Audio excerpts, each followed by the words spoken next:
بسم اللہ الرحمن الرحیم۔ آج کل جو گمراہ فرقے ہیں اور باطل فرقے ہیں، ان کی دو نمایاں نشانیاں ہیں۔ ان کو اپنے پاس نوٹ کریں، ان نشانیوں کو۔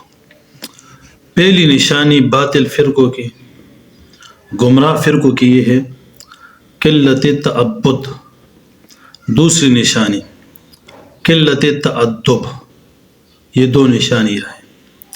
پہلی نشانی قلت تعبد یعنی عبادت کی کمی۔ جتنے بھی گمراہ فرقے ہیں وہ نظام الہی کے قیام کے لیے بہت باتیں کریں گے، جذباتی تقریریں کریں گے، تحریریں لکھیں گے، لیکن جب بات آ جائے عبادت کے معاملہ کی تو پھر وہ خاموش ہو جاتے ہیں، اور اس معاملے میں ان سے کوتاہیاں ہوتی رہتی ہے، بالخصوص نماز۔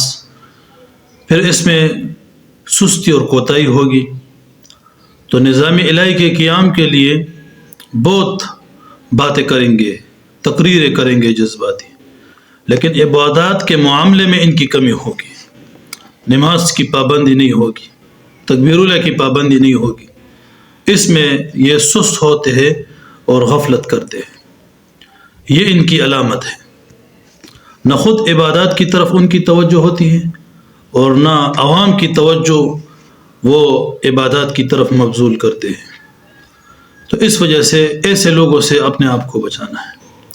دوسری نشانی قلت تعدب یعنی ادب کی کمی، بے ادبی۔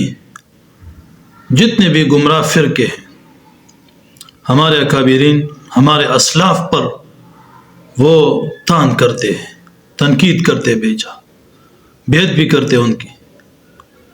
تو یہ گمراہ فرقوں کی نشانیاں ہیں۔ وہ اسلاف کے اوپر جو امت کا اعتماد ہے، عوام کا اعتماد ہے، وہ اس کو ختم کرنا چاہتے ہیں۔ اور خصوصاً وہ اکابر جو دین کے بڑے بڑے ستون تھے، جنہوں نے اپنی زندگیاں دین کی خدمت میں صرف کی ہے، آج کل باطل فرقوں کا ایک ادنا سا آدمی بھی جس کو ضرب زید امرن کی ترکیب بھی نہیں آتا، وہ بھی کڑا ہو کر اکابرین کے اوپر زبان درازی کرتا ہے۔ وہ امام ابو حنیفہ رحمۃ اللہ علیہ کو بھی نہیں چھوڑتا، مولانا قاسم نانوتوی رحمۃ اللہ علیہ جیسی شخصیت کو بھی نہیں چھوڑتا، ان کے اوپر بد زبانی کرتا رہتا ہے۔